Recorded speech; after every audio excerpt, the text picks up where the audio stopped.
Good evening, viewers. Welcome to the 75th, I'm getting tongue-tied, episode of CovidCastJA Business. We are live here in Kingston, Jamaica, joining you virtually.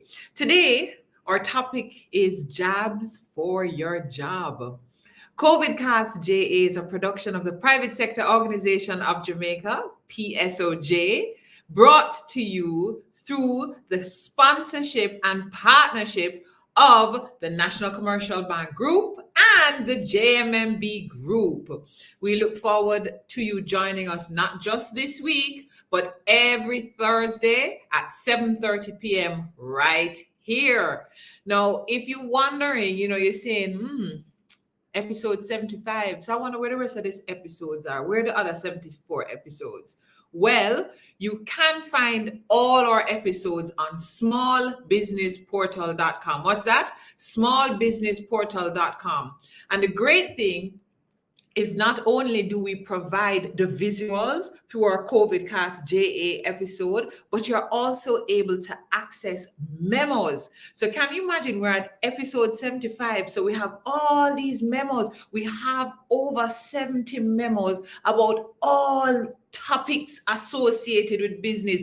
Pretty much everything that you can think of, we have on smallbusinessportal.com. We are here to support our micro, small, medium enterprises. Shelly and Elliot, you're the first to comment.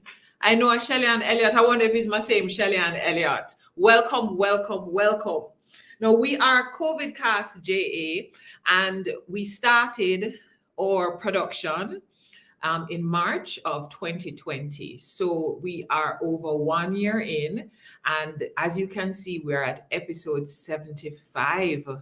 So that means that we have been at this for over a year and a half. So COVID has been with us for an inordinate period. And at this stage, we're still not quite certain when all of this will go away. This is now part of our normal. But normal cannot mean that we continue just in restrictions, children unable to go to school, and businesses being stymied. So the government has put in various measures. We have the Disaster Risk Management Act, and we've just come out here in Jamaica. Those of you who are joining us here in Jamaica, we've just come out of some pretty stringent restrictions. We had Sunday, Monday, Tuesday restrictions. We had no movement days on Sundays for quite some time, and now we are at 8 o'clock curfew. Now, the reality for us too is our children need to go back to school. So there is the raging debate about the vaccines. And we have talked about the vaccines on this show. We've talked about the various employment laws associated with COVID-19. How do we maintain safety in the organizations? We've talked about layoff and redundancy. We've talked about various measures that employers can put in place to protect and create this safe place of work. Now, we have this dramatic shift in how we work. Some of us work from home, but many businesses, we have to still go in and do our work face to face. How do we control the spread in our business places? And yes, there are concerns that many persons have about vaccines, but the reality is that the science is showing that an effective mechanism is having more of the population vaccinated. Now, how do we have that done? And we are seeing that we're seeing injunctions. So we're seeing court matters as various organizations have announced measures taken in terms of COVID-19 vaccine policies in the workplace. So tonight, we're really going to delve into some of these workplace policies. We have with us guests including Inega Breeze McNabb, who is the executive director of the Private Sector Organization, and she will speak about the private sector initiative, the private sector vaccine initiative, and also some of the effect on the economy that she's been seeing from some of her members. Carl Ann Roper Harris, who is principal consultant no stranger to this show, principal consultant of Employment Matters Caribbean, and she will speak to us the legal perspective of the COVID-19 measures and the implications for workers. Because you know what? We really need to educate ourselves across the spectrum. We need to understand the legal implications. We need to understand employers and employees' rights. So we are going to talk about them tonight in terms of the policies. Lloyd Distant, president of the Jamaica Chamber of Commerce, is also joining us, and he will discuss the latest protocol document, what it means for businesses. But first up, so first at the wicket, Imega Breeze McNabb, the hard-working executive director of the PSOJ. Now, prior to becoming the executive director of the PSOJ, many of you knew her as the executive director of Jamaica Manufacturers and Exporters Association. And you're looking at her and wondering how she managed these two ED positions and she don't look anything over 20. Well, at the young age of 28, she became responsible for the JMA. Wow. She has categorically made her mark in Jamaica's social fabric as well as in the realm of policy and economic development, specifically in the fields of manufacturing, export, and trade relations. Now, she's very proud to have grown up in the quaint parish of Hanover. I think it's Patty Hill, in the fishing village of Sandy Bay. He holds a Bachelor of Science degree in political science with a minor in economics as well as a master's degree in governance from the great University of the West Indies. Imega, how you doing? Hey, Rochelle, host of the year. It's always a pleasure. Great seeing you again. Now, Imega, you have been very, very busy over the last few months. You actually became executive director this very year in 2021. And it feels like you have been at this wicket for some time. You've been involved in so many matters, chief among them, the vaccination policy, but also several of the efforts of the private sector organization in getting more persons vaccinated. So let's actually start with there. Can you tell us about some of the initiatives that the PSOJ has in fact been piloting, implementing, pushing in terms of having more persons vaccinated? Thanks, Rochelle. So the biggest initiative that the PSOJ is embarking on is called the Private Sector Vaccination Initiative. And this is a partnership with the PSOJ, the Jamaica Chamber of Commerce, and the Jamaica Manufacturers and Exporters Association. And the PSVI is really a complementary vehicle to the Ministry of Health and Wellness program, which we formed in March 2021 to support reaching 65% herd immunity by March 2022 by getting private sector persons and their employees immunized. So the PSVI vehicle, it allows companies, staff, and not just the staff, but their dependents to actually get vaccinated within the confines and convenience of their own office. We also have like set sites location, and the one that we have well known and set up is the Girl Guides Association on Waterloo Road. And I'm pleased to say that, Rochelle, as of November 1, we've set up 112 vaccination sites have been implemented. I think we've vaccinated over 30,000 persons at this point. And Rochelle, a key part of everything that we do is education. So a part of the PSVI initiative is what we call acceptance. So we do these sessions where we go in before actually building out the vaccination sites to do the education component. And we've done 35 or more of those sessions. And additionally, we realize that more education is needed nationally because we want to get those vaccination numbers up in the workplace. And so the PSVI is now looking at rolling out a community engagement and vaccination program. And I use this platform, Rochelle, to encourage any company that wants to adopt a community to actually make contact with us. Any company who wants to get their staff vaccinated, whether you're large, micro, or small, reach out to the PSVI team, and you can contact us by calling 339-0988, or you can email info@psvija.com. Info@ps, and our producers are putting that up on the screen shortly. So I make a acceptance. You have been in the field on the ground with the education initiatives. What is some of the feedback you're getting? We're at over 30,000, but we need to ramp up those numbers significantly to get to that March 2022 of 65% vaccination. What has been some of the feedback on the ground, and what has been the response to that feedback?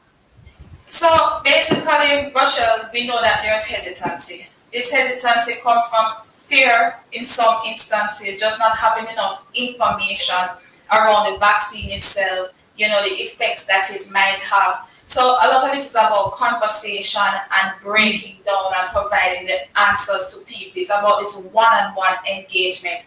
And we realize that persons want to hear from doctors. So under this program, we're using doctors and we want to use community leaders to send the message. So you would, from a woman's side, when you hear people come out and say, but I missed my period for how many months? Who is explaining to us, why this is, but it is safe, So don't worry about it. It will come back to normal and stuff like that. Men worry about impotency, impact on their sex life. So, there are some different issues at play. People think about it from a religious perspective.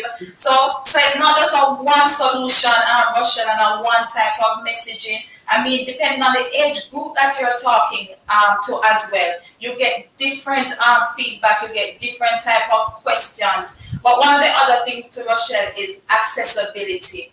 It costs to go to vaccine sites if they're not near to you. Yeah. And if our vulnerable people don't have the funds to come out to go to those vaccine sites, they won't get vaccinated. And when we talk about Patty Hill, to take taxi fare from Patty Hill to go down to Lucy to get vaccinated, not a lot of people can afford that. So we have to take the vaccine to the people. So these are some of the approaches that we're looking at building more out on Rochelle as we go along. But as I said, the doctors are in the field. We're putting together all the frequently asked questions and concerns, making sure we have those answers so we can respond and just have those one-on-one discussions to change that mindset to let people know that this is the way forward and it is safe. And it is safe. And this community engagement, and I hear me keep saying acceptance because I really like that word, whoever coined that. But as we go into the communities, because I hear all kind of things where vaccine are going to do to you, all kind of harm where come up in your head and bump on your face, all kind of things. And are we having a discussion, on the ground discussion, a press flesh? I know we can't really touch one another in the COVID, but speaking to the people in a way, in a language, speaking to the people down in Patty Hill so they understand. Because even some men, they're thinking about impotence, but they never hear the word impotence yet. They find other word to use to describe impotence. So we're talking in a language that people understand. Yeah. But so Rochelle, just before coming over here, I was in a meeting.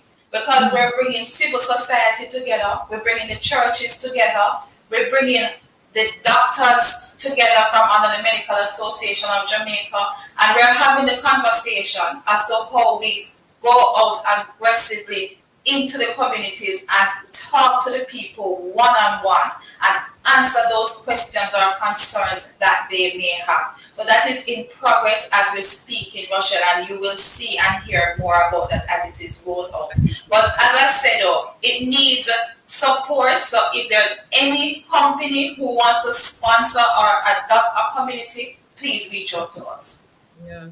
And I mean, in all of this, of course, there is the whole conversation about the workplace policy.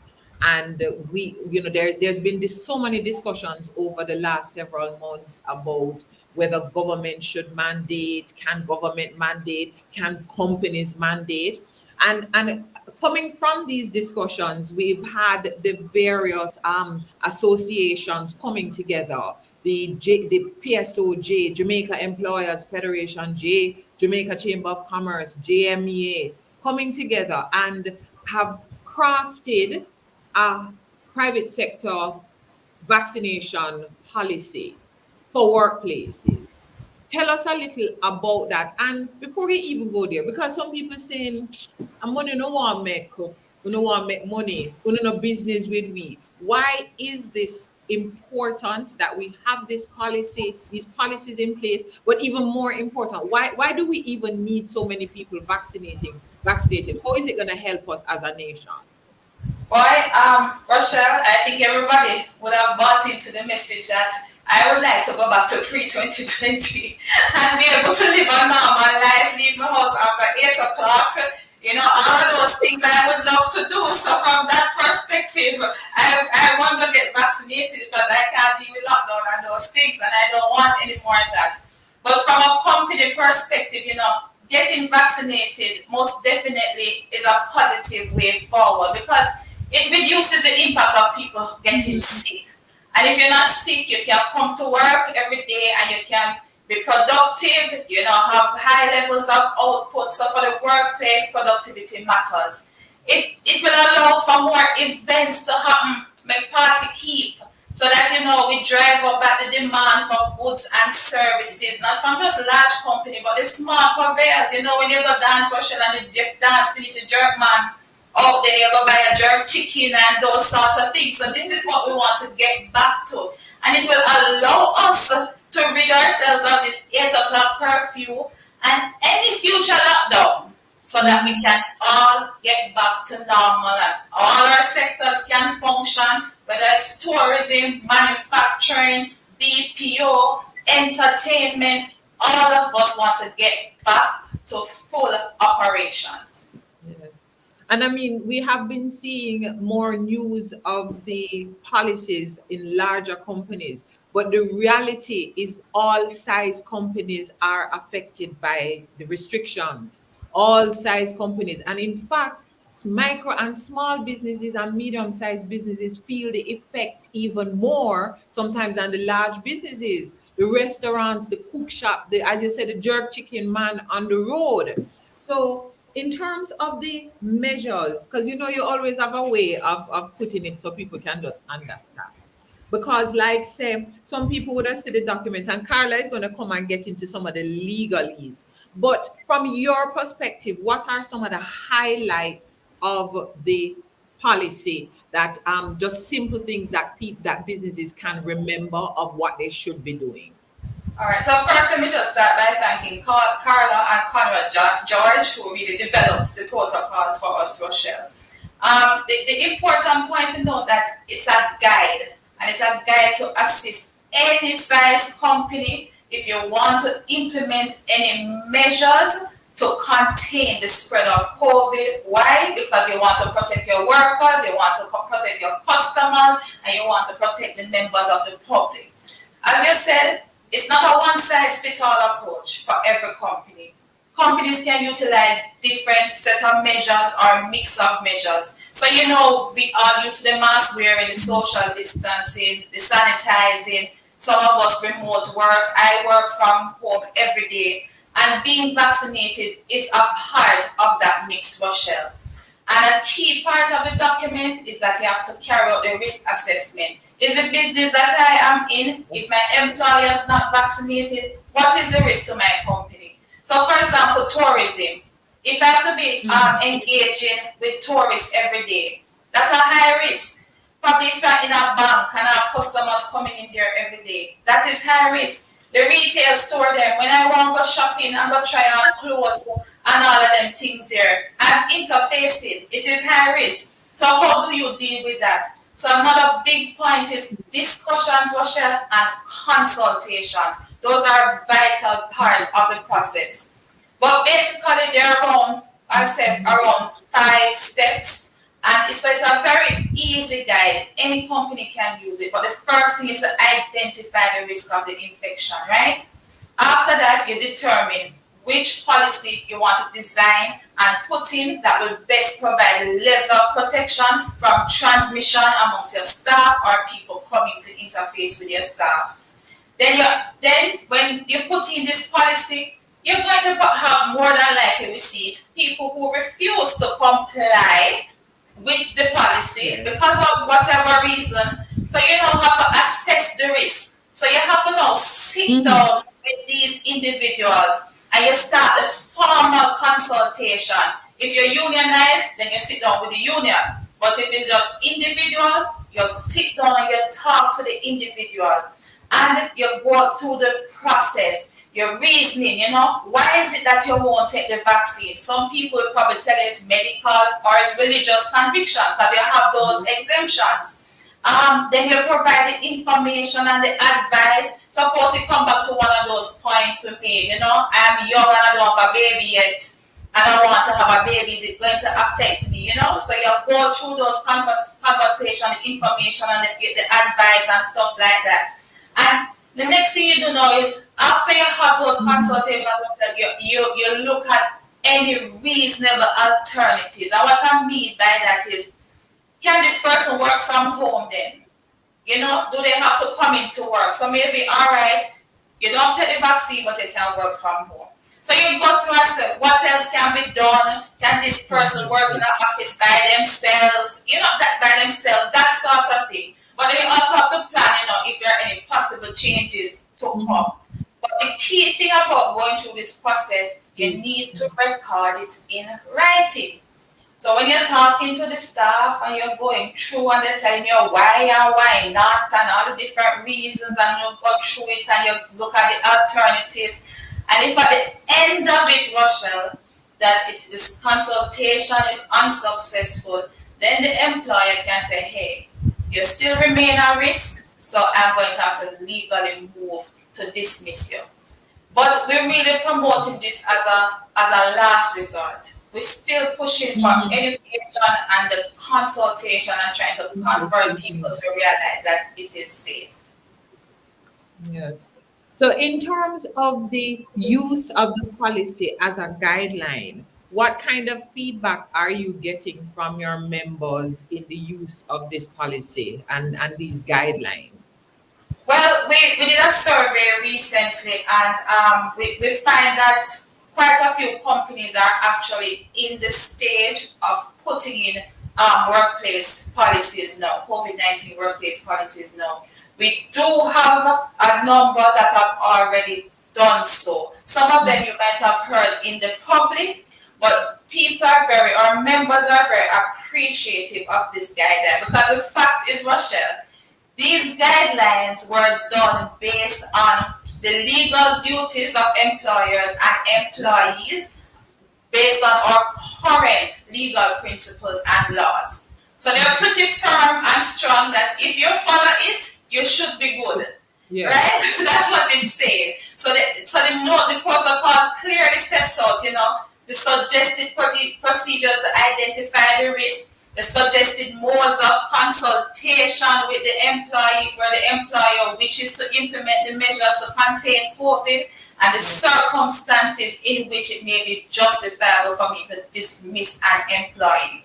But a part of it is that we too have a big role as partners, the PSOJ, JMA, and JCC, to push this policy out beyond our membership and to the wider private sector, because we want the private sector to drive vaccination as well. So you set your targets, you put in your policies, and at the end of the day, okay, I want to reach 85%, but I'm just doing it through consultation, but this is my policy and I'm working towards it. And as I said, it's a guide. You can find it on the PSOJ's website. If you go to our Instagram, Twitter, any of our social media handles, you will find the document broken up very simple. Yeah, and in the step-by-step, I was looking at the step-by-step, and it's very easy to follow. It's something that you could almost print off, and also you can make this information available, because we don't hide things from people. We want to share this information with our team members so they understand the basis and the guidelines that are there.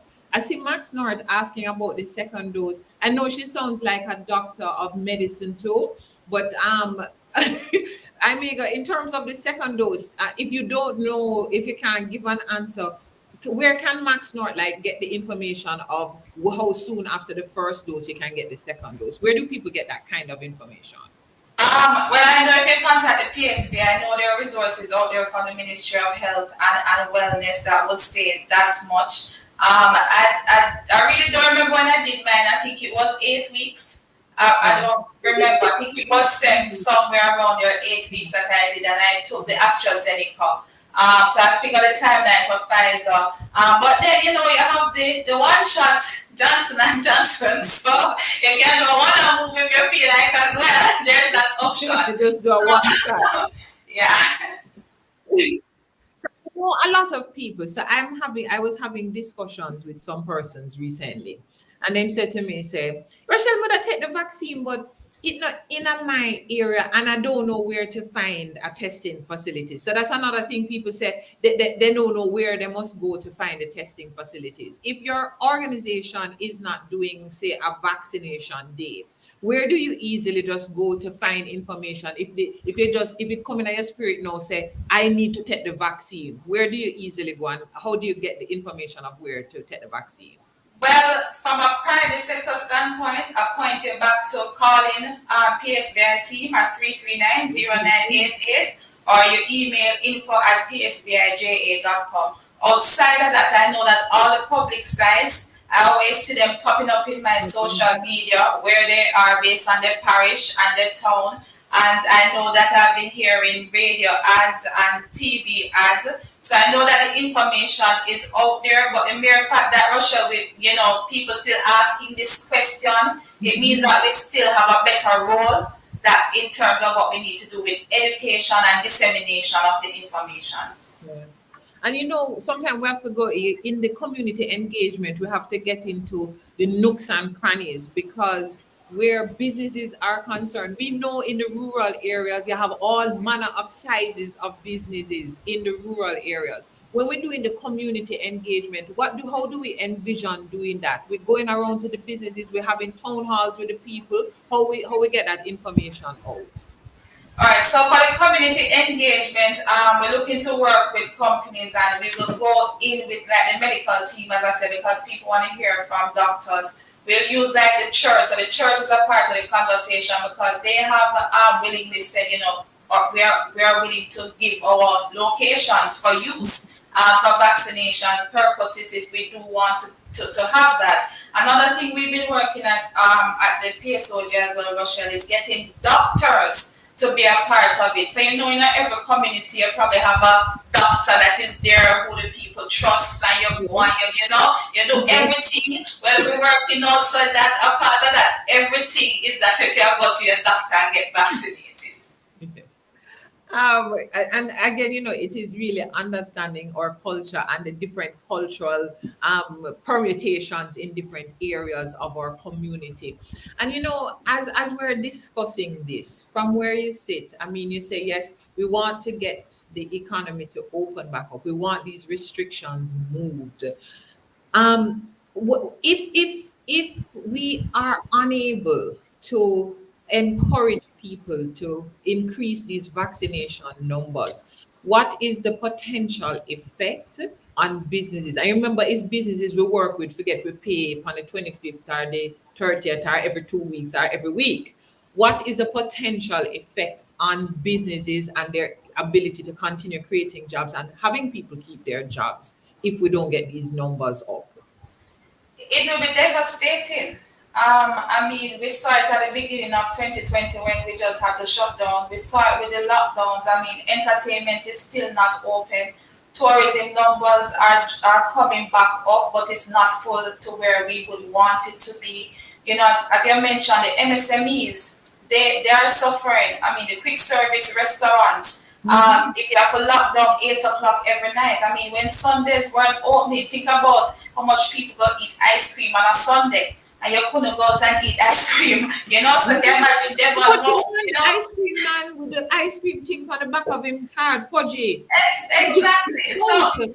So it would, if we continue in this state, it's not going to be good for us, Rochelle. So I know the numbers saying we're growing, but we're still not where we need to do. We're going out of a negative cycle, and we need to be on a positive trajectory.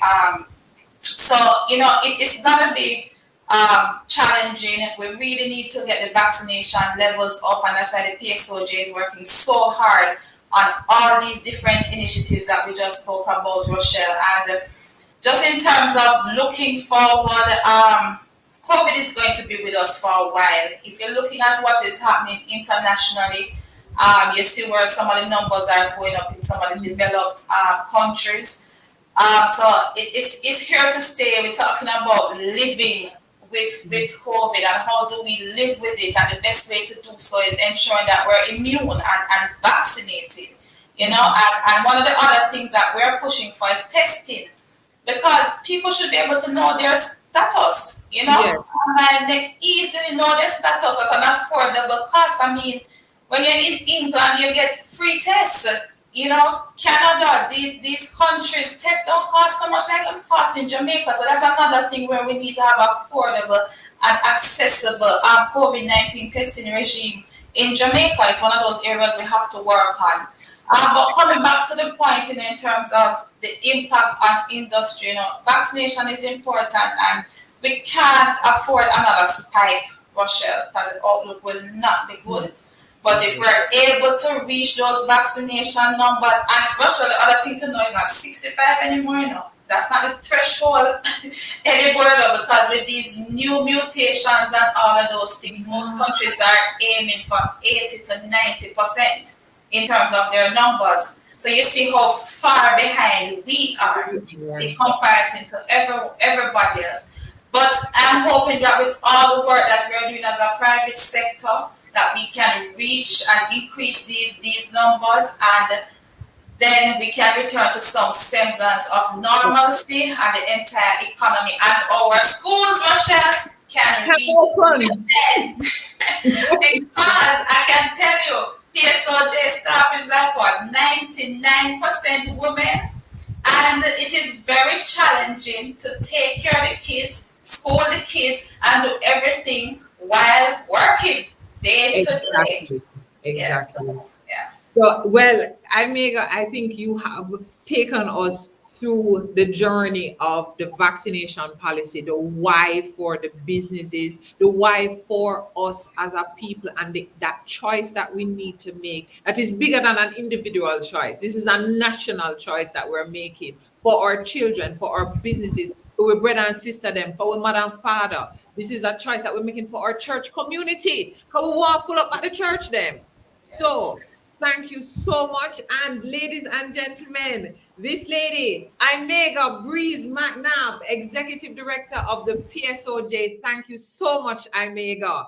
And I see a question. Satanin asked about, says agrees about the testing being affordable. And in fact, we're going to discuss some of that with Lloyd Distance, who is president of Jamaica Chamber of Commerce. He's coming up. Jeff, I see your question. Can employers be held liable? Hold that question, because we're going to have Carla and Harris Roper shortly.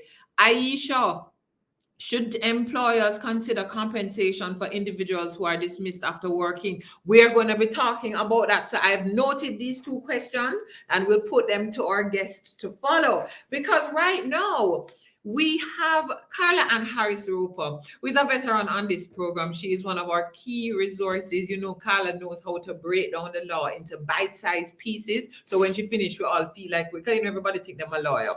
So she's principal consultant of Employment Matters Caribbean.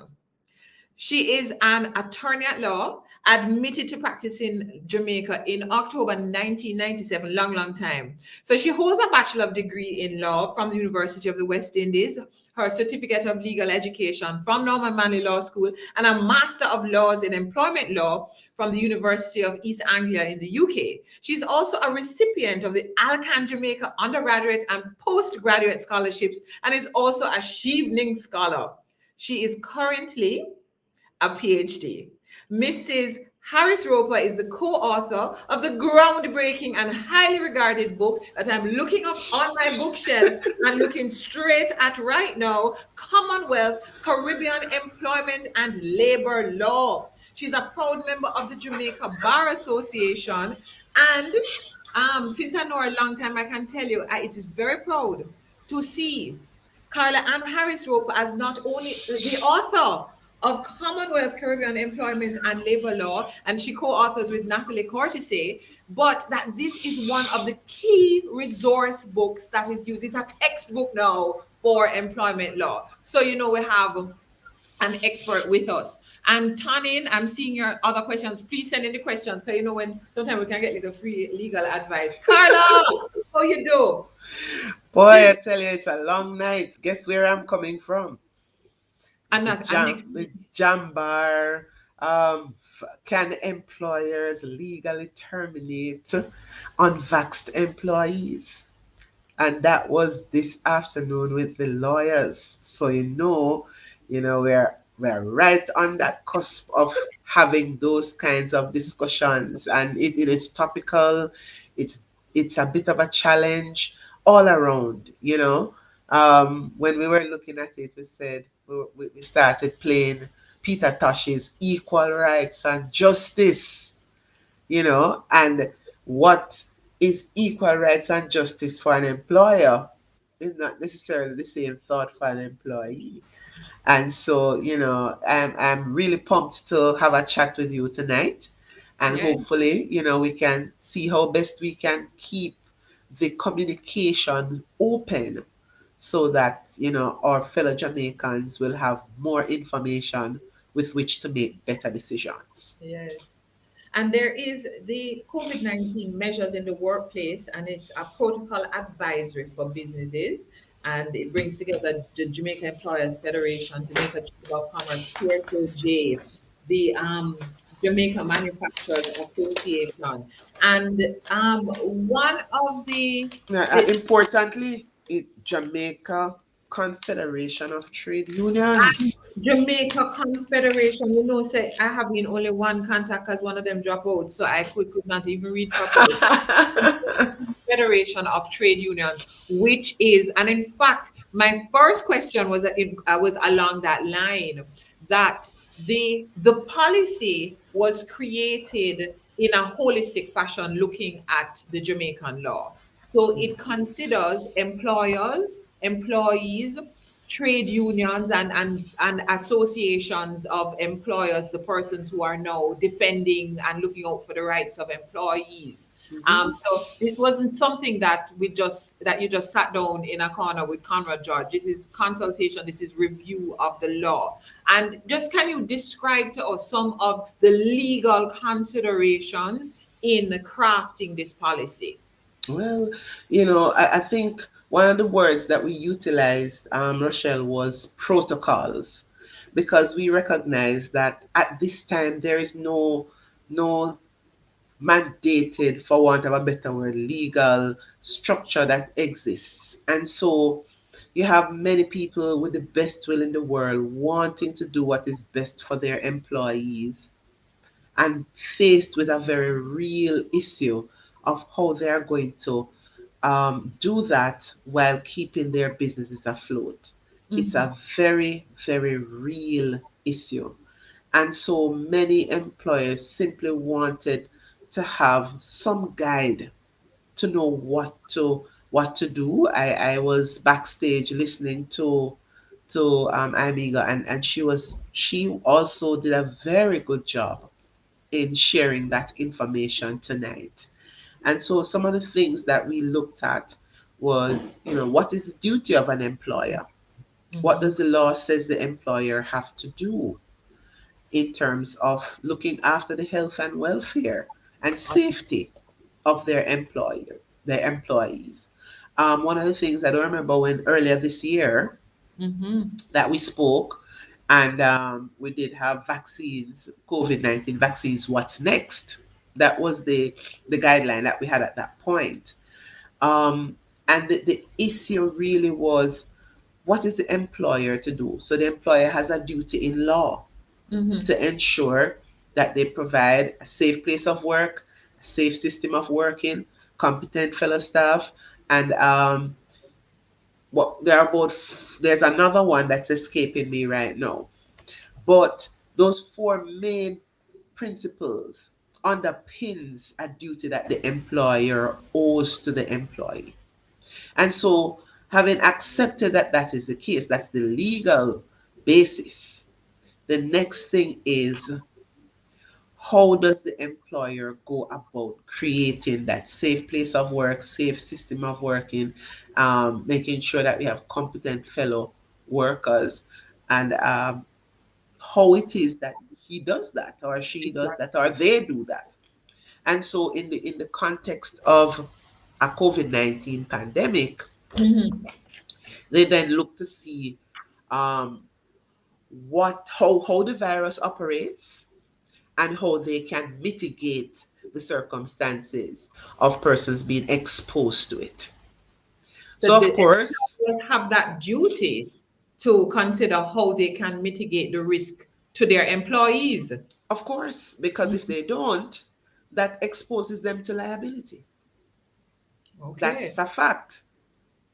So, So the next thing you look to see, okay, this is a virus. mhm. Yes, it is that it was new, but we're every day we learn a little bit more about it, how it And its operates. cousins and other siblings. Mhm. And so you also look to the governmental structures that help us to see how to manage the virus. So in that regard, we do have the disaster risk management orders by, that change every 30 days or 15 days or whatever, depending on how it's going. Mhm. And that puts in, right now, I think the last order had over 75 pages because it takes into account so many areas. Yes. So when it comes on to employment, and generally, it says you must ensure that you have proper social distancing, physical distancing, sanitization, the wearing of masks, consideration of alternative working arrangements. Mhm. If you're in the BPO industry, it puts in structures because you recognize that the nature of BPOs was to have persons working in relatively close and confined spaces. And that's what the virus likes. The virus moves when you move. Mhm. So you look at all of those that are already mandated, by the way. We do see that there can be criminal liability for not wearing your mask and so on. And so the employer looks at that, and that is one level, that's one layer of dealing with it. But what else can the employer do? The science tells us that the vaccine appreciably reduces the risk of severe illness, hospitalization, and death. And so, with that, the vaccine now is another layer that the employer can utilize in seeking to meet its obligation as an employer. Mhm. And so the question now becomes, okay, this is another way in which it can be utilized. How can I get it done? And therein now is where the protocol really Oh, helps. okay. So the protocol now would set out the various steps. So it provides the various steps, and I Mega went through those steps. Yes, I listened to her and she did Yes. an absolutely good job So in it's terms of the whole identifying the question, risk. right? So you're going to look at your workplace and Mhm. say, because of the nature of my workplace, I am a front facing. So I am a supermarket. I am a gas station. I am a food outlet. So Mhm. by nature of those, for example, and I'm just picking those, there are many more that you could find that you Yeah. must of necessity. You can't sell goods from your house. You can't be a supermarket with multiple goods from your home location. You Mhm. can't. Although now we have the what you call them ends that can send the food out. You Yeah. do have some places that it's only going to be there for the public. Okay. So you do a risk assessment. You And then look to see.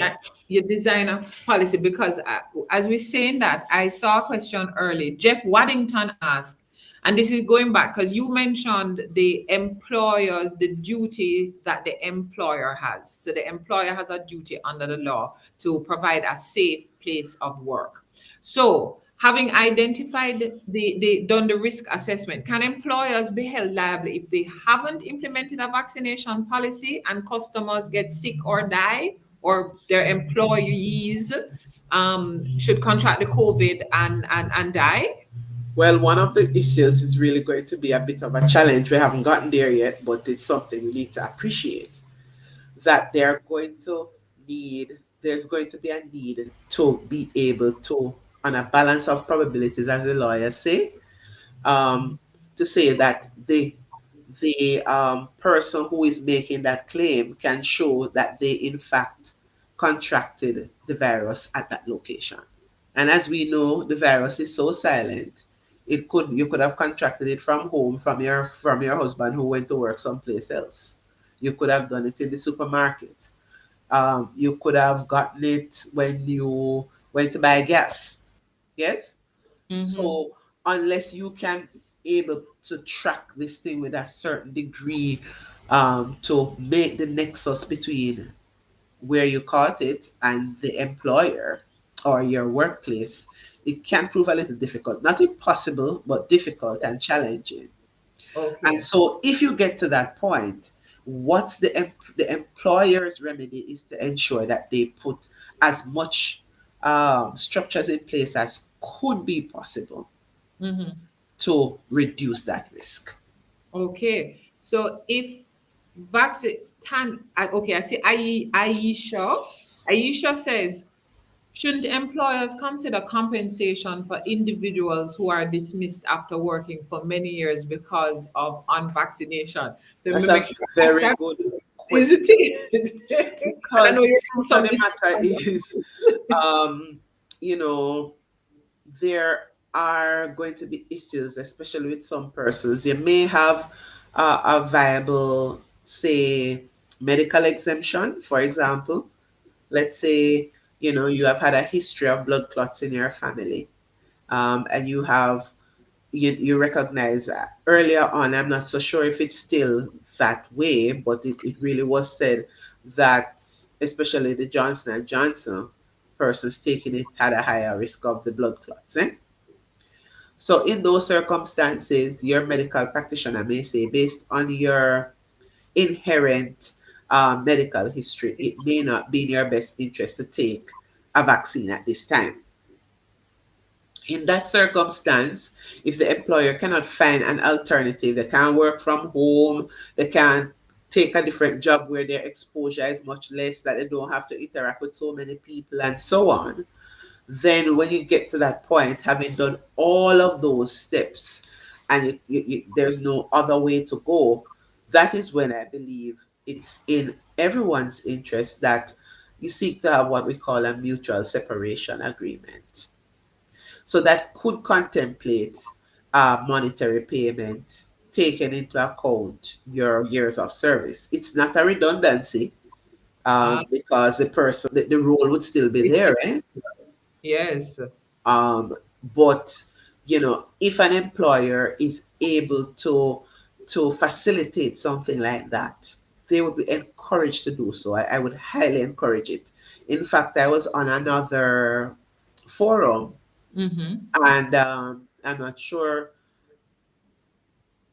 the extent of how that is known, but certainly in another forum, I listened to a player in the tourism industry that did exactly that. Walked through step by step the protocols, worked through, became even a taxi driver almost to get Mm-hmm. his staff to the vaccination sites and all of that.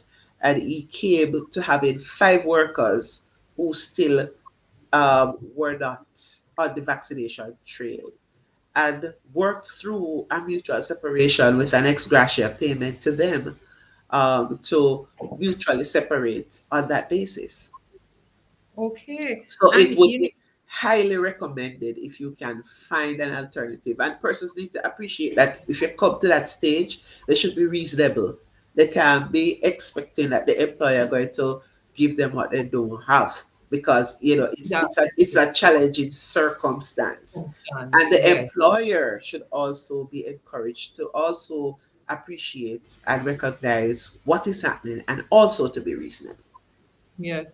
And Carla is mentioning the various steps, and we encourage you to go to the PSOJ's page on any of the social media platforms, Facebook, Instagram. And sometimes we don't like to read the long document, we like the quick tips and step 1, identify the risk of the infection in your business. Step 2, design a policy that provides the best level of protection of transmission. Step Yes. 3, if an employee does not want to comply, assess the circumstances, which Carla just went through. Step 4, if step 3 concludes, that means that the employee does not want to comply and you're assessing the circumstances. When it concludes with an employee not willing to comply with measures and still poses a risk to others, the employer must commence formal consultations to identify a mutually acceptable solution in accordance with Section 19 of the Okay. Industrial Relations Code.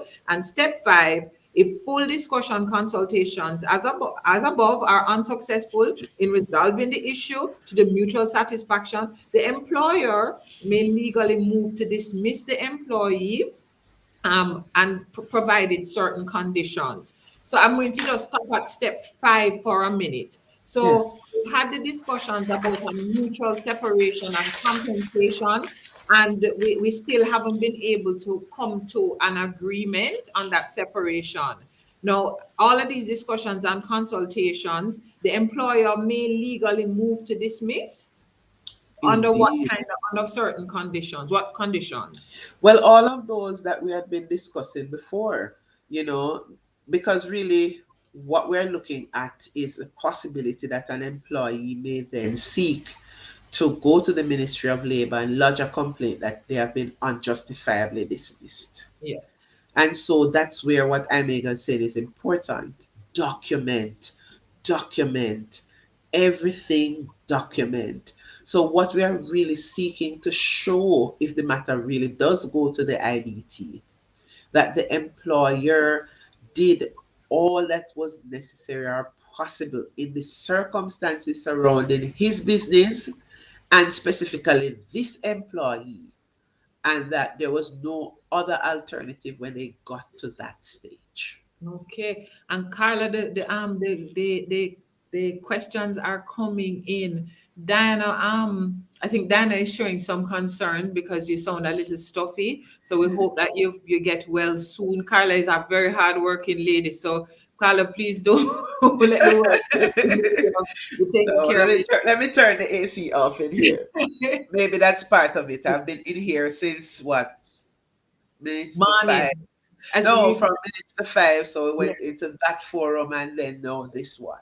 So thank you, Dana, for your concern. So Daniel Nichols says, listen to this. Should employers be providing workers' compensation, disability insurance, or other resources if employees have an adverse event or if there's an adverse effect to the COVID-19 injection and they're unable to go to work for days, weeks, or months, or if disabled for life?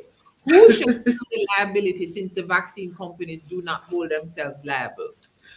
And then you see that's part of the whole issue.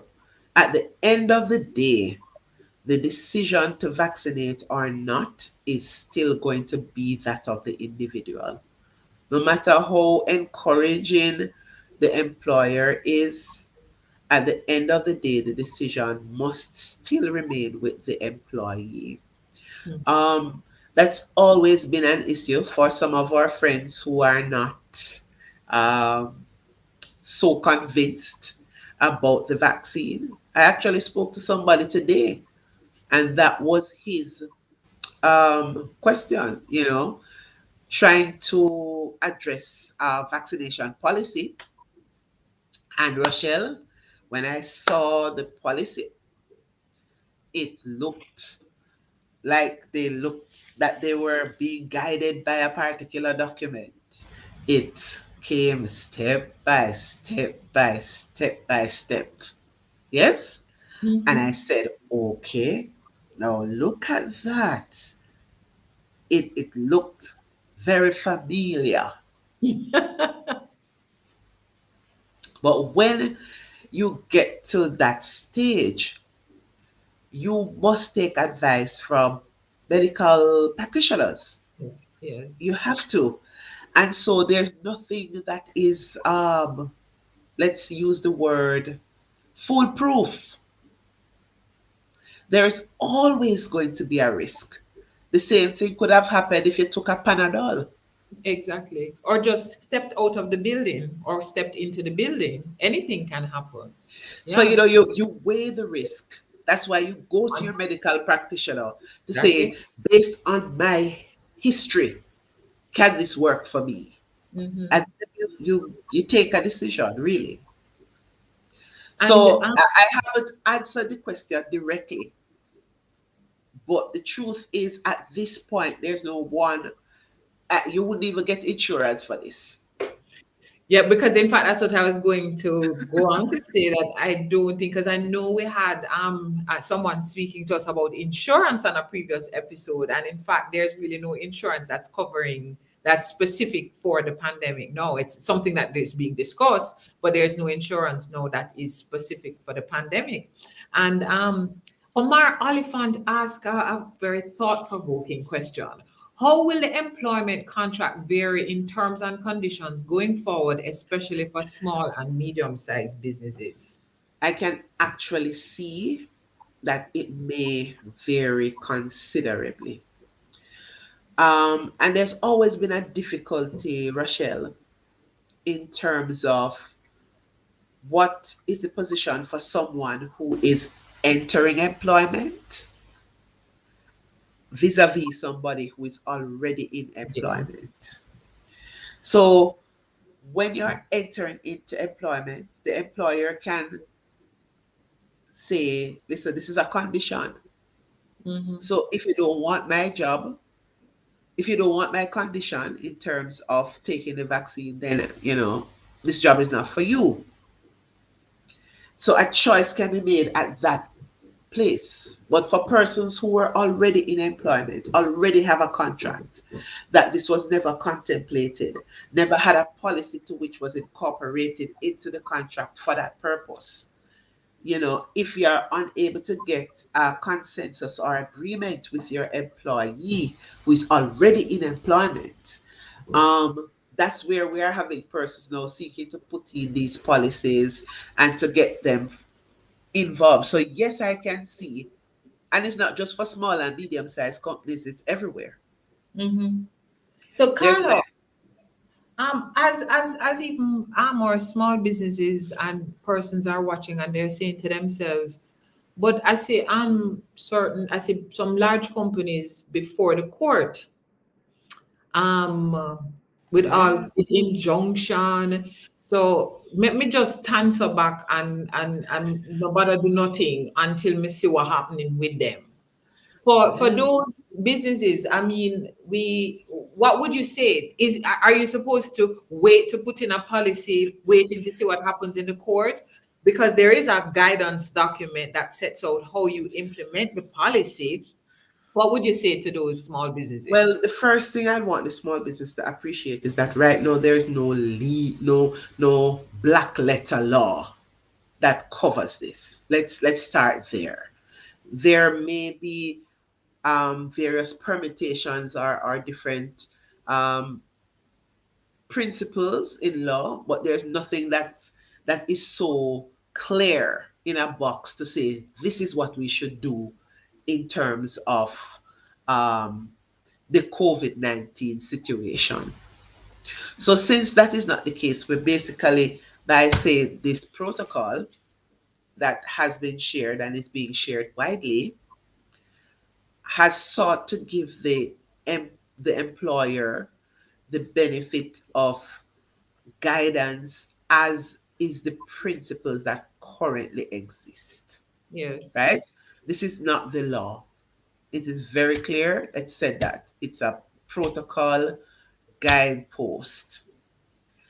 And that is one of the better um, policy procedural documents that Yes. I have seen. I haven't seen much more, but certainly in Jamaica, this I think is an absolutely essential document to have a read of. And Yes. so your small business, I think, could confidently utilize this guideline, making sure they follow it as best as they can. because to sit on your hands and not do anything is, I don't think, is the Response. alternative that can be That's not an taken. alternative. That's not an option.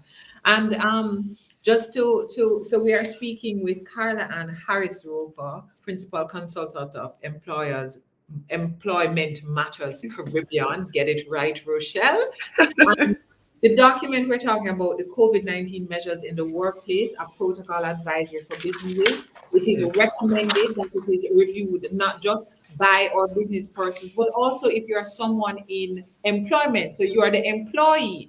Let us educate ourselves. Let us look at these guidance documents, the basis in law, and what the suggested protocols are for the businesses. It is supported by the Jamaica Employers Federation, Jamaica Chamber of Commerce, the Private Sector Organization of Jamaica, the Jamaica Confederation of Trade Unions, And and the JMEA. ANEA. Yeah. Carla and Harris Roper, thank you again.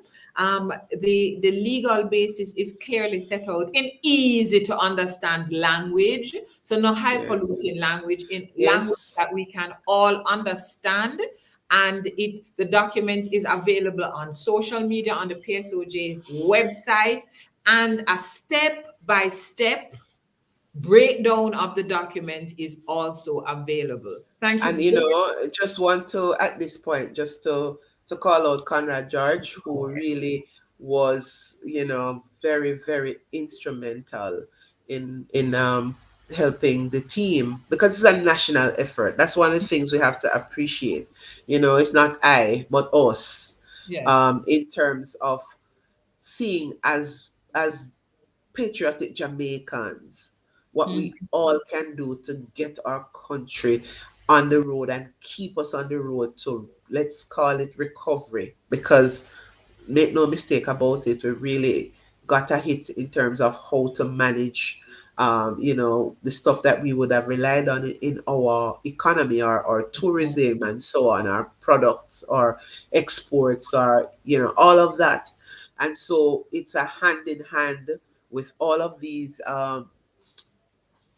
focus stakeholder groupings, and those of us in the field who really see that without guidance we're going to have a lot more cases at the IDT, and even if we go below that, a lot more um, challenging workplaces to deal exactly. with.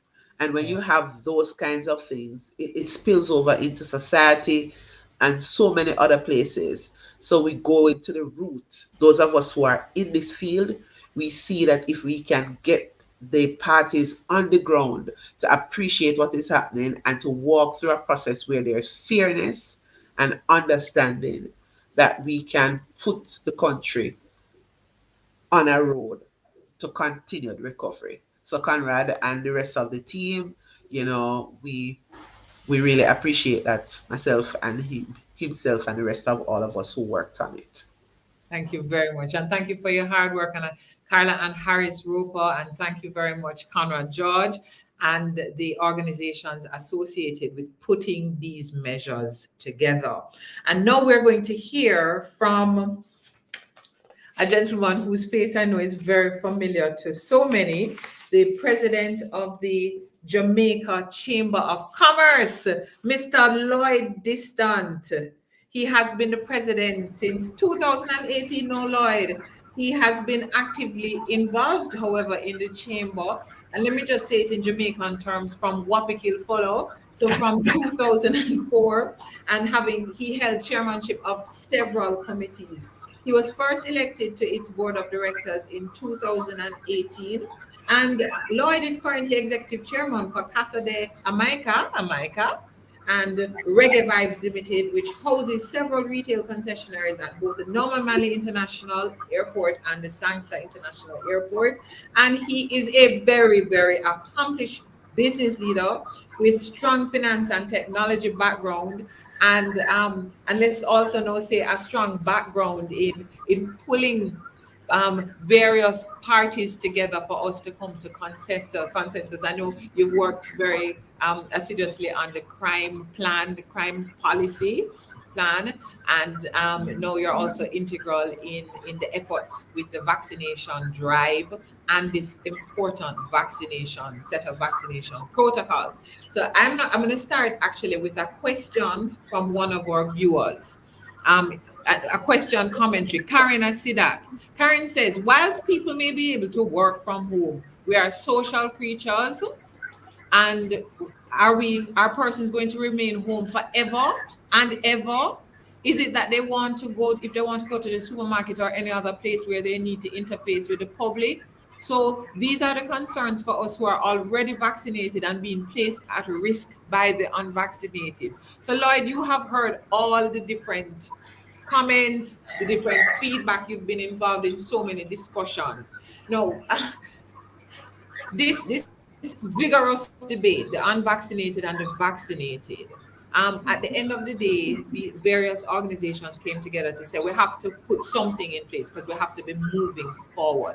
Can you just kind of build out on what is why these measures? Why not just leave it alone and let and whoever no vaccinate, and we just continue cut and go through.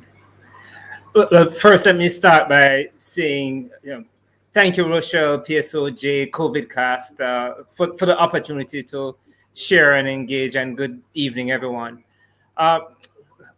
Rochelle, the perspective that we have had with all of this is that we need to get out of a conversation that it's an us or them. It's all of Jamaica, and we need to chart a path forward together. So whilst we appreciate the concerns of those of us who are vaccinated, we also ought to appreciate and, as far as possible, try to understand the perspective of those persons who have so far chosen not to be vaccinated. I don't believe we're going to remain in stasis forever. Absolutely not. We see the path. I think we are all very much committed to walking the steps through supporting or assisting those persons who are hesitant to understand why getting vaccinated is important. But until that point in time, we've got to continue to find a way to live together, work together, and to build the economy, or rebuild the economy as best we can within the constraints that exist. So, these workplace guidelines, these recommendations that we've come up with, we believe is one path that can actually help employers and employees to chart a series of steps to get from one place to another.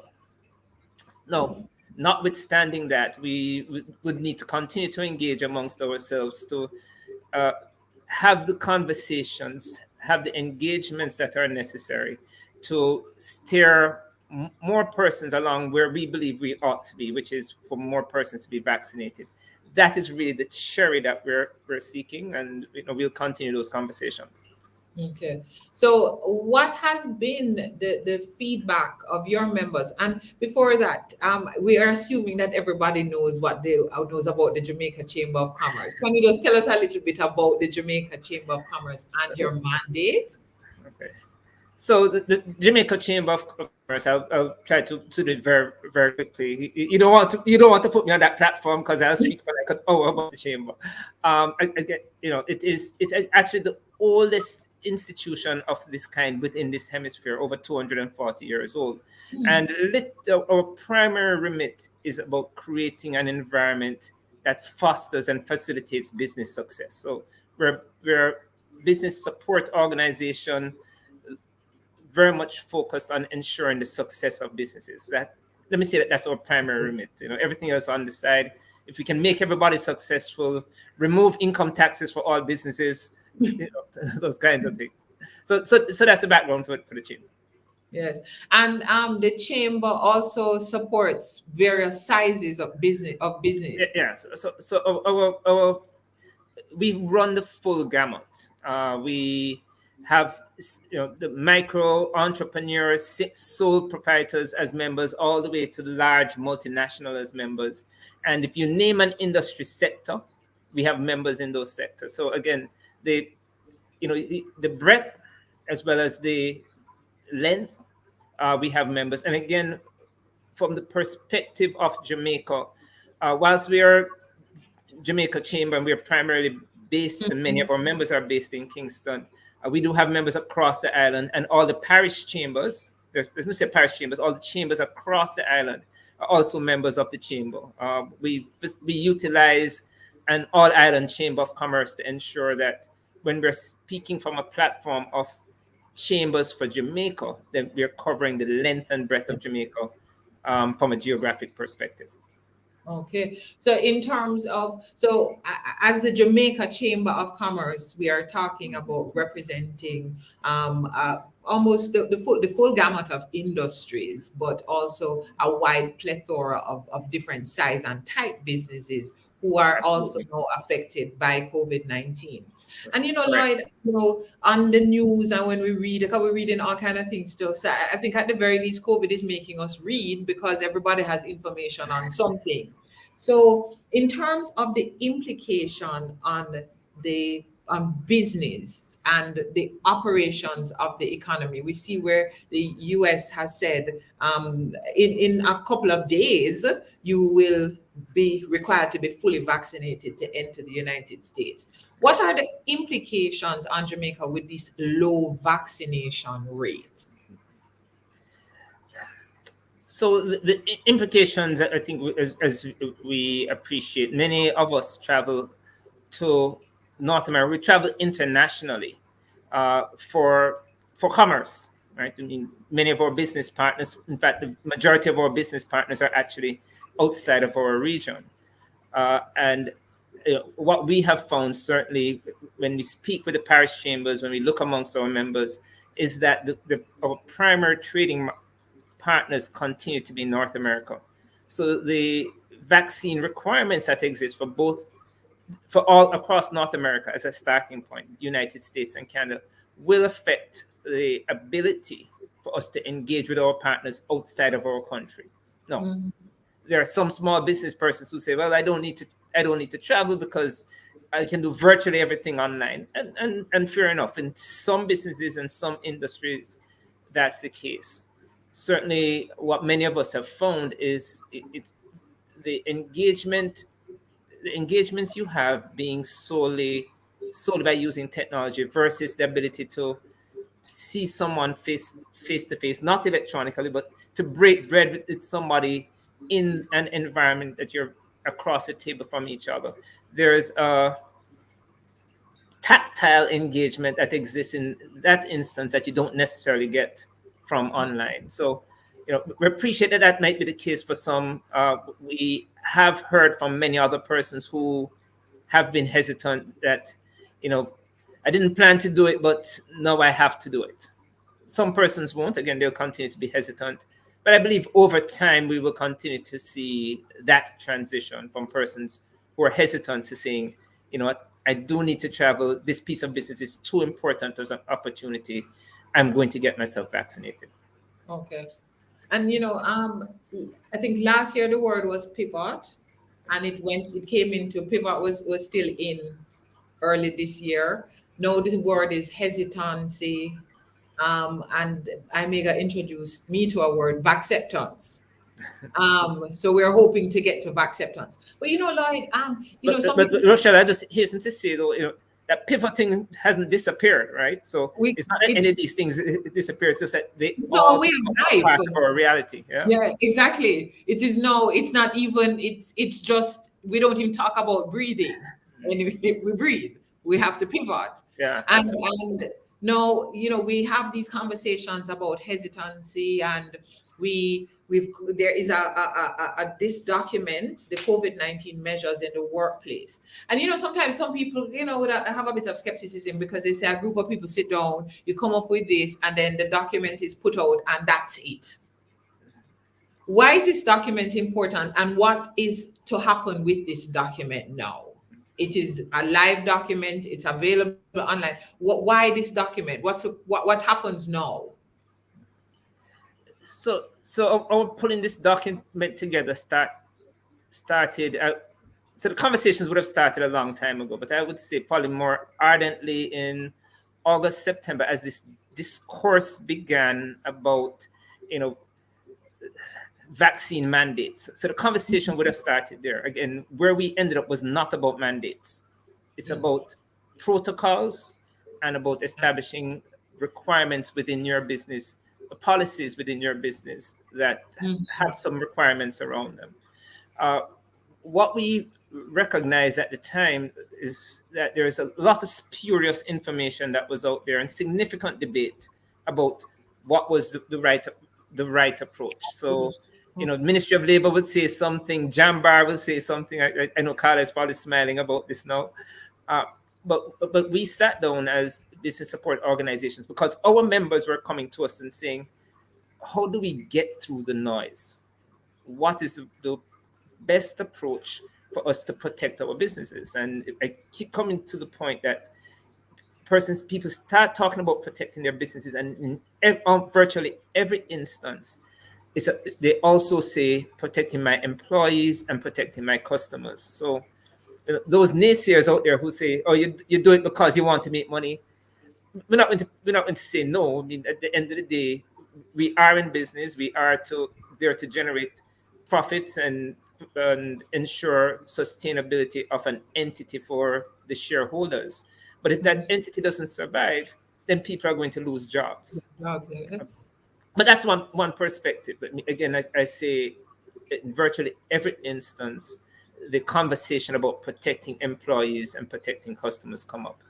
What was important about this discourse, though, is that as we were having it amongst ourselves, the Jamaica Employers Federation stepped in. We were able to have a conversation that embraced the trade unions, and a lot of conversations offline. But as the document was developed, and again, kudos to Carla and Conrad for the role they played in pulling it together. And then we had that discourse that said, how do we ensure that we put something in place that is the right thing, that is right, but that actually helps the businesses to follow us in a step-by-step process, not just the large businesses with huge HR and legal departments, but myself as a small business with two people in the back office engaging with customers. How do I put something in place?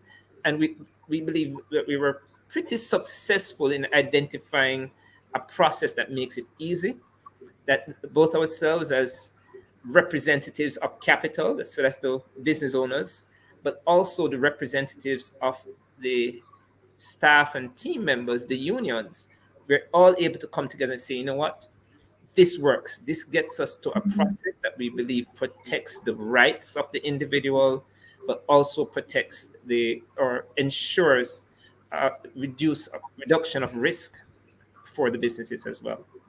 Okay. So, I mean, and I think even in that description of the purpose of the document, because, many times we hear about consultations and thing, and we hear that there's a document and nobody takes the time to read the document.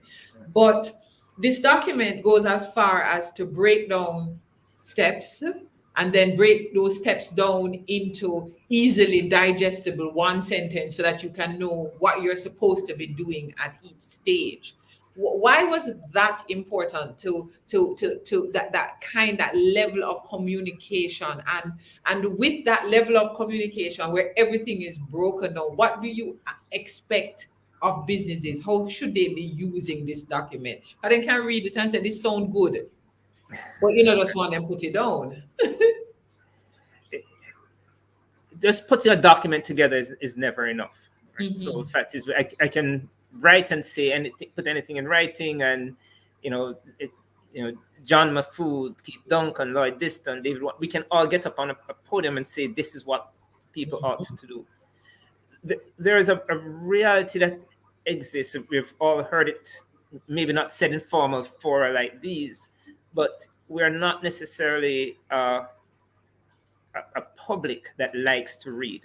Right? So whether people like to read or not, what is always easy, if you can give me something in 5 simple steps that is easy for me to assimilate.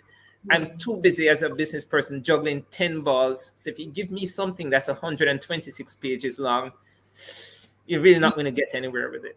So we recognize that if you are going to try to achieve change, then communication is critical to this. And I would say we probably didn't start off by saying, "Oh, we need to make this very simple." We were fortunate that as we had the discourse, as Carla and Conrad worked on this, and it came to those of us who reviewed, were able to say, it's not rocket science. What is the best thing for us as a business? Let's engage our employees. They are the most critical resource to the success of my business. Okay, it's not rocket science. Let's have those conversations. But let's not just have one conversation. Let's have continuous conversations. And it also has to be led from the front, from the top. So it cannot just be saying to the managers, "Oh, go out and talk." If you're in a large organization, then as CEO, the chairman, the senior vice president have got to be reaching deep into the organization to explain this. It also has to be very easy for everyone on the front line to appreciate how do we get from a company policy to implementation. Again, it's not just about writing, it's about having that engagement process that allows people the opportunity to buy into what you're trying to sell, to what the premise that you're trying to put forward. So we've had these opportunities. I think we were fortunate enough that the steps are relatively self-explanatory. It just walks you through and say, if I'm uncomfortable, I can push back and have the conversation with someone senior in my organization. I think it's very important. We don't talk about it often enough. It was alluded to by Amigo, that this wasn't about saying, here's a policy for everybody in the business. It's about looking in your business. Is it industry specific? Is it specific to a person's role or job? So if I have someone who is taking care of the garden, he only comes in 2 days a week, he doesn't really interact with anybody in the office, do I really need to make it a requirement that that person in that role needs to be vaccinated? Maybe not. Maybe it might be that you're in the hospitality industry, and if you want people traveling to Jamaica, to your property, they want to know that everybody is vaccinated. So it's about identifying that, the specifics that actually get us there.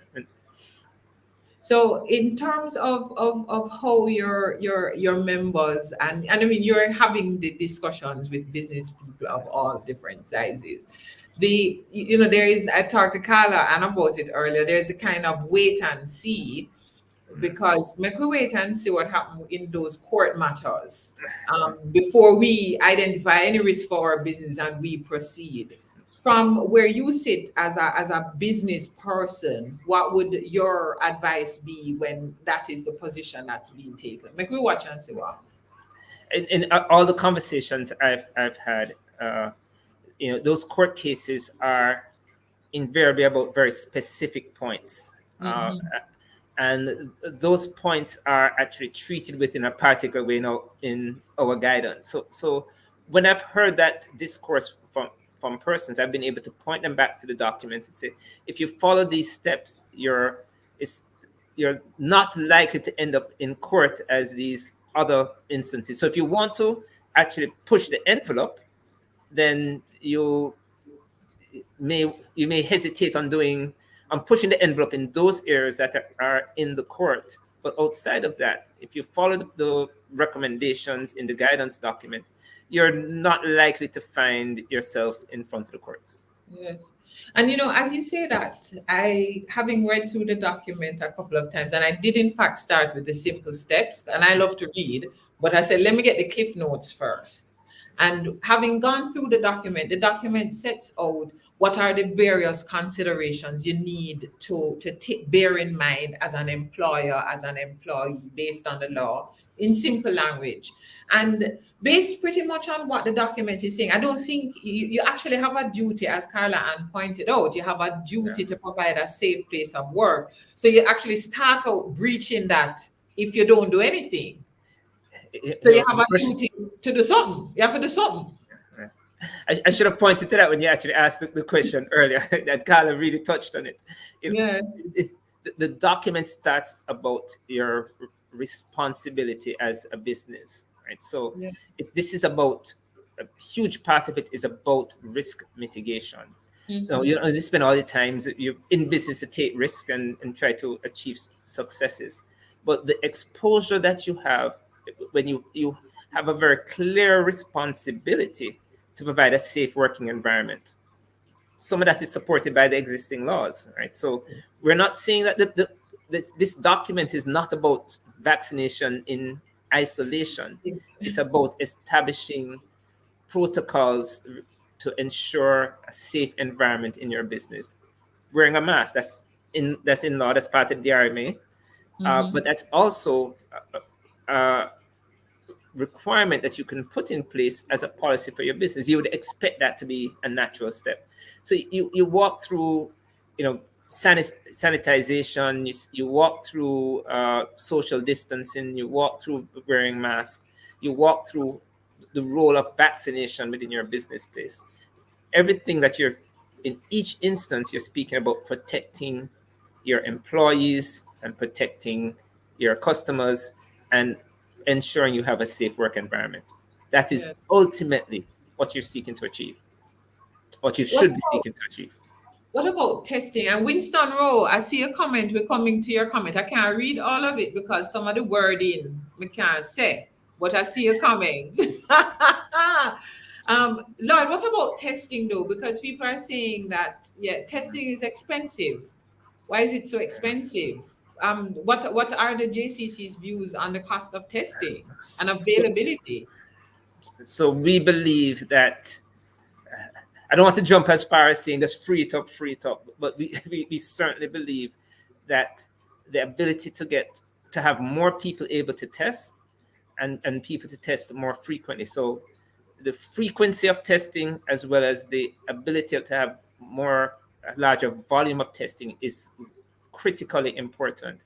The more persons we believe are allowed to do testing, in not in many of our counterpart markets, you can actually buy a test kit. So everybody doesn't have to do a PCR. You can do the rapid tests. You can buy a test kit at a lower cost than we're seeing in our market right now. We certainly believe that providing the ability and the facility for more people to do testing is critically important. I was looking at some numbers recently. Someone did a presentation about the importance of testing. And if we tested everybody in a particular jurisdiction 3 days, 3 times over 2 weeks, right? And some of these tests are pretty inexpensive. We just even if we only did antigen testing 3 times per week for 2 weeks, the numbers drop exponentially. I mean, when I saw the numbers and the mathematics behind it, it made absolute sense. I would continue to encourage, and we will continue our conversations with the Ministry of Health to press and advocate for more testing. Yes. And so Winston, I can't use all of Winston's wording, but Winston talks about forcing people to do what they don't want to do. And you talk about protecting our rights. Where were you when people's rights were being trampled on? That's been going on long before COVID. And he does not want it's not Lloyd's vaccine. He doesn't want the vaccine, even if it means that he's going to die. Is that clear enough? And people have very strong views either way on being vaccinated and not taking the vaccine. Yeah. But the purpose of the document is to provide clear guidelines to persons who employ people and persons who are employed on their rights, their obligations, and certain guidelines that can be followed in determining a way forward with persons who are unvaccinated. But you get this kind of commentary, I'm sure, with even more colorful words, regular. What I say all the time, Rochelle, is the perspective that has come out of this is that the private sector organizations like ourselves are saying we ought mandate vaccines, and that's absolutely not what we're saying. What we're saying is identify a policy that works for you and your business, your team members, and your customers. Some persons may choose not, if vaccine is the route, because that's really where the answer of the conversation is.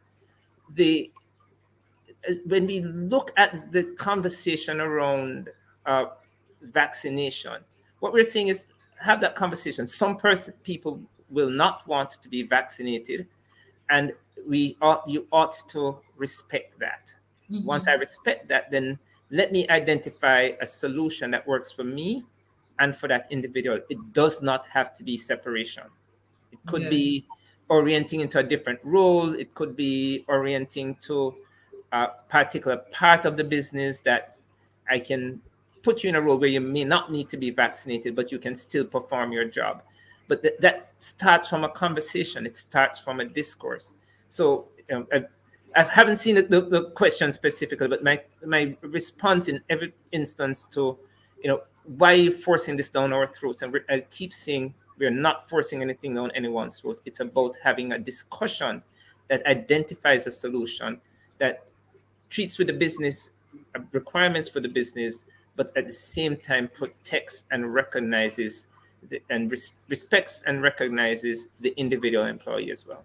Yes, and Carla actually sent a message to remind us too that the Labor Relations Code speaks to the responsibility of the employee. Responsibility to the employee, and the worker has a responsibility to his fellow workers in ensuring that his actions do not prejudice their general well-being, including their health and safety. So wow, so Lloyd, we've covered, and I was waiting for a comment, and thank you, Winston, for your comment. Yeah. So because we wanted to get both sides of the conversations and the questions and the various views. So Lloyd, as we are wrapping up, what would you leave with our audience tonight? So our conversation and our starting point, our press has continued to be, we have a document that we believe is sufficiently robust, but also clear and simple to guide the discussion, to guide the development of policies for your business. Take a look, engage with PSOJ, JCC, the JMEA, JEF, any one of us as support organizations. If you believe you're challenged with walking it through and developing something, engage with us. We will help you to better appreciate how you get through that process to ensure that you're recognizing the rights of your employees, but you're also protecting your business, those employees, and your customers as well. Yes.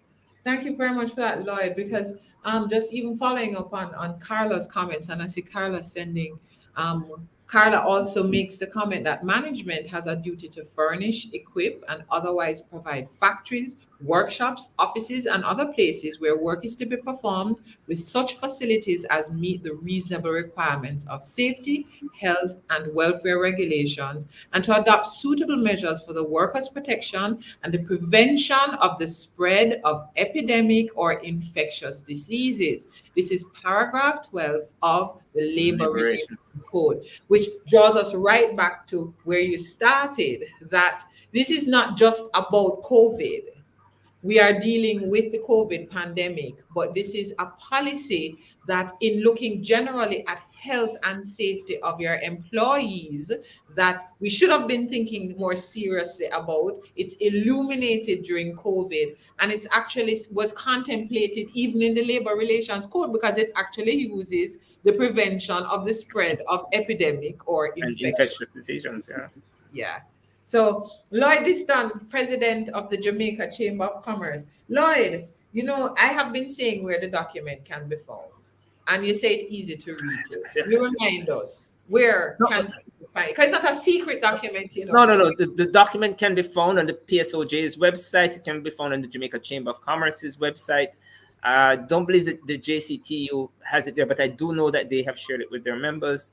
And if you provide your email address, we're happy to send or email it out. But just reach out to the JCC, PSOJ, or the JMEA, and we'll be glad to provide it to you.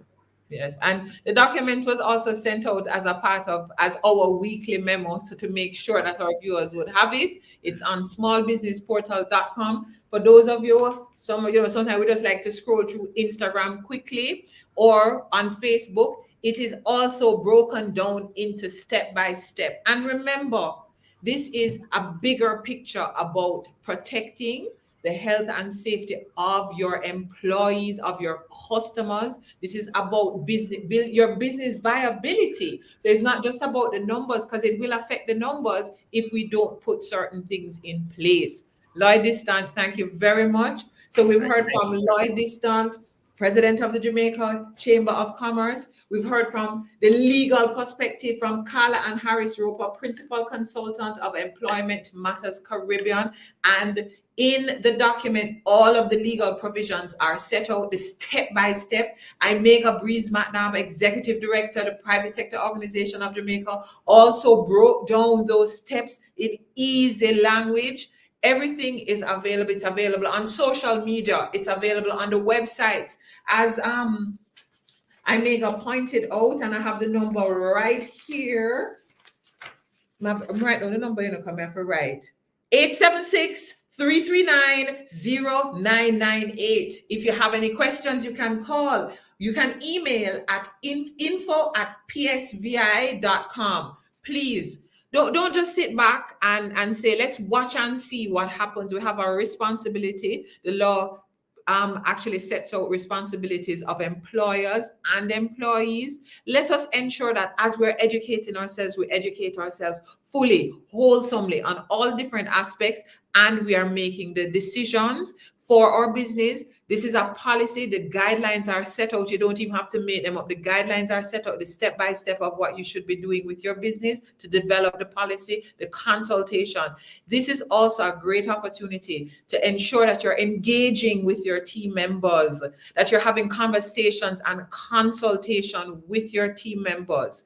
Yes, we're at episode 75. COVID has been with us for quite some time, and it does not appear to be going away anytime soon. So we have to put in place the measures that allow us to be able to live with COVID, for businesses to operate, for the children to go to school. The children need to go to school. Let us look out for ourselves, for our family, for our business people, for our church people. Let us look out for this nation. Yes, we have to build Jamaica. We are building Jamaica. We are going to recover, but we have to be able to do it together, and we have to be taking certain responsible steps. So employers, take some time, review the document. It's an easy read. Download the steps, have the conversation with your team members, and where you're not sure, call and ask. And all of this information is available on the PSOJ website. You can also go to smallbusinessportal.com. It's available on all the PSOJ pages. Look on the Jamaica Chamber of Commerce pages. This is a collaboration, the COVID-19 Measures in the Workplace, a protocol business advisory, Jamaica Employers Federation, the Jamaica Chamber of Commerce, the Jamaica Confederation of Trade Unions, the Jamaica Manufacturers and Exporters Association, and the Private Sector Organization of Jamaica. The information is available. Utilize it. This has been another episode of CovidCastJA. See you next week, Thursday. Keep safe, sanitize, wear your masks. So you have a great idea to start a business, but you don't know where to start. We completely understand. You have a lot of questions and almost no answers. Smallbusinessportal.com is here to help. At smallbusinessportal.com, you gain access to information on loans, grants, and investment opportunities from verified financial institutions. Guess what you also get? Useful business tips, access to training. All these services combine to make your business idea into a reality. Start your journey today at smallbusinessportal.com.